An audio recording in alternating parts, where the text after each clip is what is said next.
Hey, what's going on, guys? Welcome to the channel. Thank you guys for tuning in. My name's Angel Ross. If you're new to the channel, I appreciate you watching. Make sure you hit that subscribe button and check out all the videos that I got uploaded. A lot of free game on this channel, a lot of giving back, a lot of barber tutorials and things of that nature.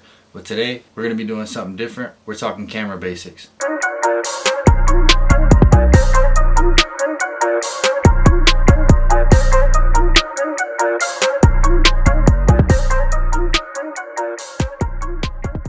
Alright, so let's start with shutter speed.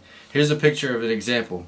So when you're capturing things such as sporting events or someone moving or anything in action, you're going to want your shutter speed to be at a higher level. So that's 1/250, where you see the ball is nice and clear.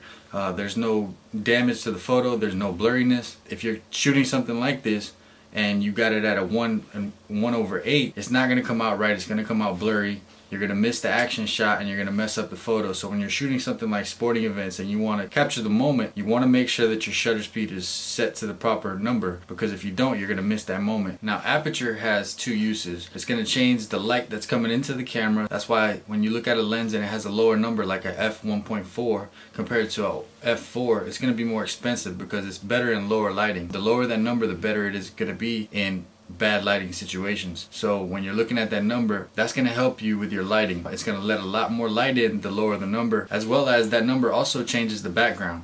So if you want that nice blur, you want your pictures to come out super blurry, and that maybe you're taking a picture of a haircut and you want the haircut to stand out and you want the background to be blurry like I am right now, you're going to want a lower aperture. See how blurry I am? So that's the aperture. Aperture controls how blurry I am. Right now I'm shooting at a 1.8. And that's what you want when you're looking at aperture. It also controls the lighting. Like I said, the lower the number, the better the lens is going to be under bad lighting. So here's an example photo right here. You'll see that at 2.2, the background is super blurry and you got your main focus on the hat. Now when we move forward to a 5.6, you'll see that background start to slowly become more clear. Now you move to 8 and it becomes even clearer. Now you go all the way up to f22 and the background's super clear. So when you're shooting things like landscapes, city buildings and stuff like that, you want your f-stop to be really high so you can get a nice crispy view of the whole landscape. When you're shooting things such as haircuts and close-up shots or portraits, you want that number to be low so you can get the nice crispy blurred out background and your object stays in focus. You want your object to be the main focus and you want to take focus off of that background, so you want that number to be low.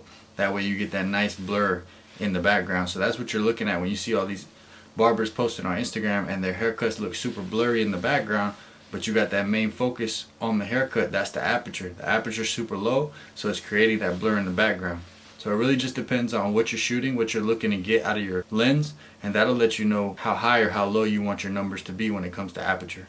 Now when it comes to ISO, this is going to be something like what I would like to refer as fake light. When all else fails and you don't have the right lighting, or you're in a dark room, or you just might need a little boost of light, that's where ISO comes in. Usually you want to try to keep your ISO as low as possible. Here's an example of a photo where it's at 100 ISO and it's nice and clear, because the higher you go up with that number, the grainier that photo is going to look. So you see when the number went up right here in this photo, the grainier the photo got. So you want to make sure that you're keeping the ISO low, and this is why all three of these things work together so well, because when you find that perfect balance of aperture, shutter speed, and ISO, then you're not going to have to worry about a grainy photo. As long as you're in the right lighting, you can't use one or the other without the other. So you want to make sure that you find a balance in all three of them. They're going to work together really well, and then you will have the picture perfect quality that you're looking for. So there you guys have it, just a quick breakdown of the three: shutter speed, aperture, ISO. I hope you guys enjoyed this video. I hope you got something from it. If you liked the video, please hit that thumbs up, ring that bell, and I will catch you guys on the next one.